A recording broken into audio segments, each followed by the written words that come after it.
The Elder Scrolls Online has been around for 8 years. Like a lot of MMOs, it struggled to find its feet at first, launching with a few problems with general bugs and progression. At that time, launching 3 years after the hugely successful and beloved Elder Scrolls Skyrim, it was hard for players not to compare ESO to its single-player counterparts. I think this meant that a lot of players couldn't quite stick with it, as they were looking for that same fantasy RPG magic that wasn't quite there with the MMO. You could tell with the Elder Scrolls Online that the core fundamentals were in place, but it just lacked a little something.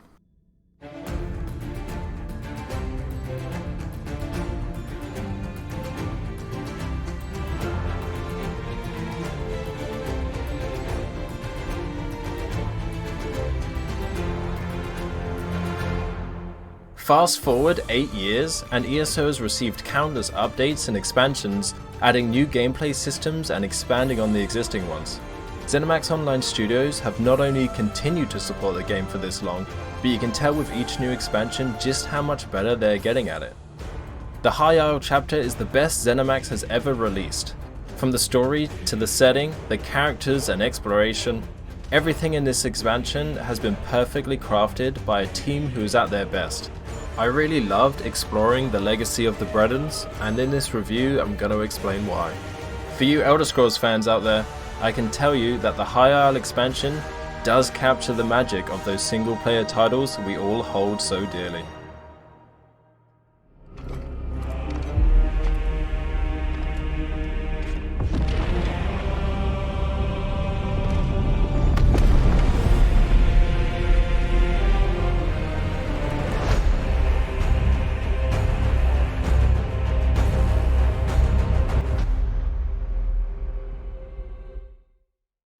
So I want to talk about everything this new expansion has to offer.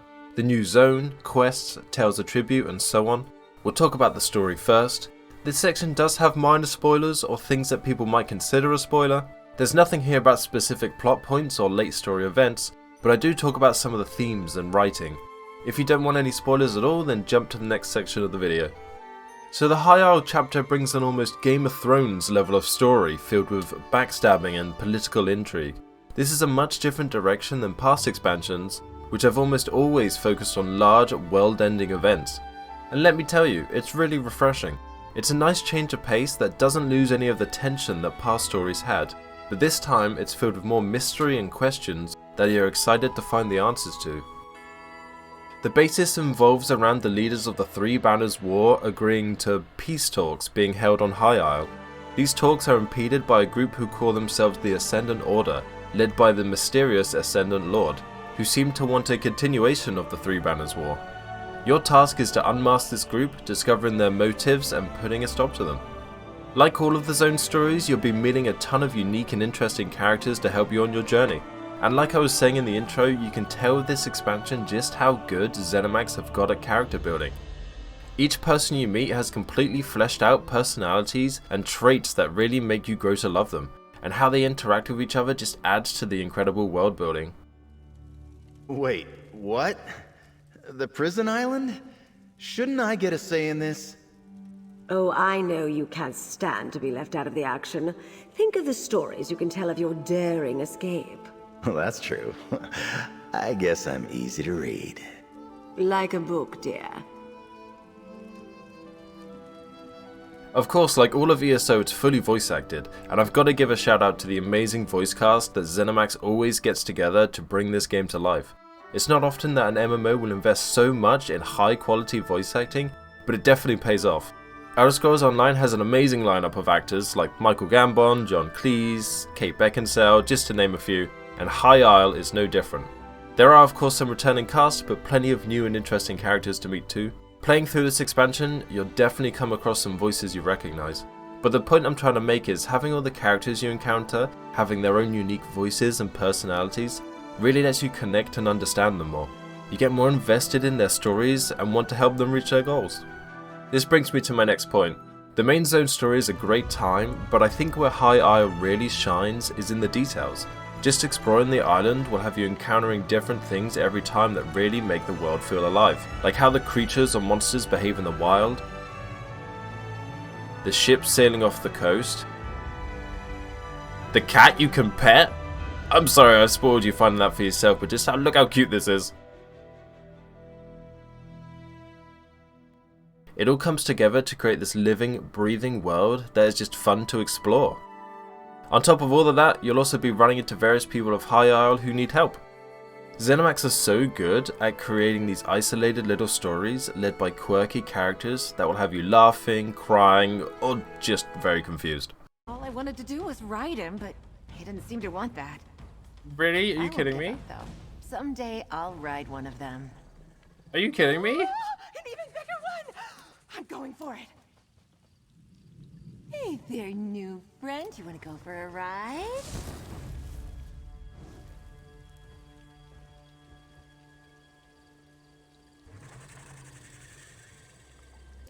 So in past years, the new expansions have also released with a new playable class or game mechanic, and this time is no different. ZeniMax have decided to go for a game within a game. Tales of Tribute is a unique deck building card game that can be played against NPCs and fellow players. Players share decks and compete over the same cards to score prestige points or turn all of the 4 patrons to your side. Now let me tell you, leading up to this release, I looked at this game and I didn't know what I was seeing. And I think a lot of the community felt the same. If you're watching this footage now, not having played it, you're probably thinking that exact thing. A lot of players were speculating how this card game could possibly add more value to an MMO. Now that this has released and we have our hands on it, I can 100% tell you that opinions have changed.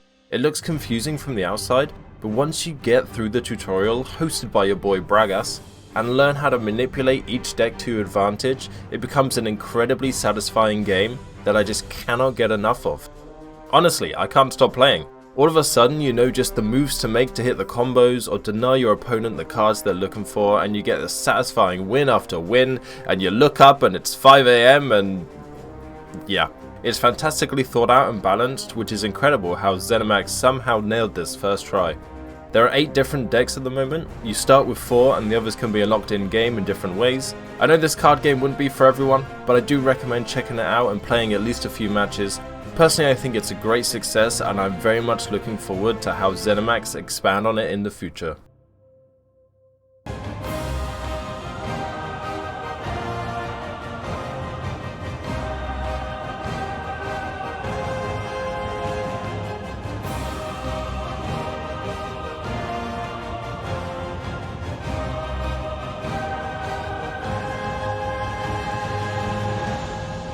I want to touch on a point that gets talked a lot about, and that's the new player experience in The Elder Scrolls Online.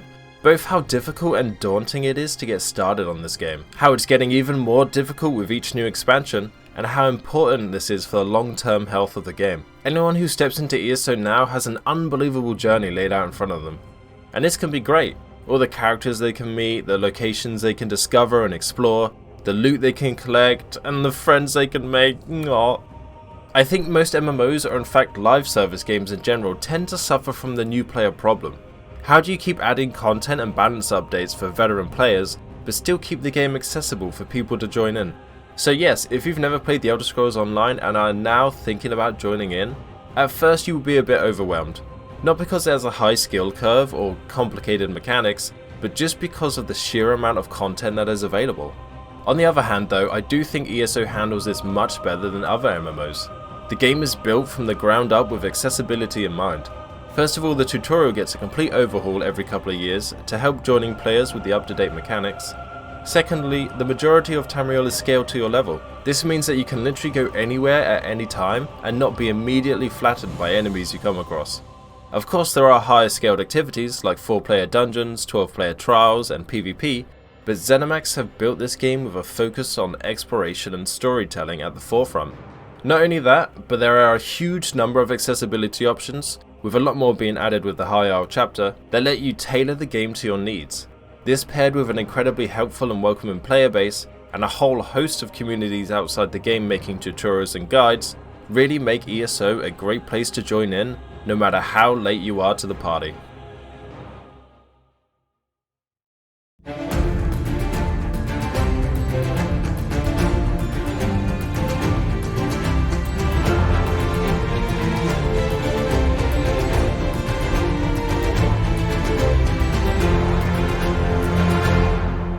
The Elder Scrolls is a very big name in gaming.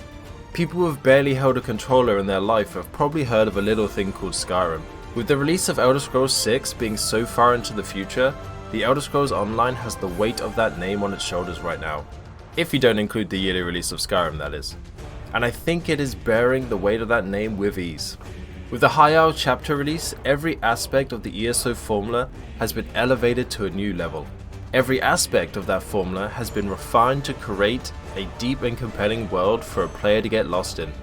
The storytelling flows with ease, the characters are charismatic and interesting, and the world itself is full of secrets and lore that players will love to discover. With the questing, exploration, new gear sets, Tales of Tribute, new companions and much more, the High Isle and Legacy of the Bredons is a worthy expansion that will have you lured in for hours upon hours to come. This is truly an Elder Scrolls game, and it's one of the best.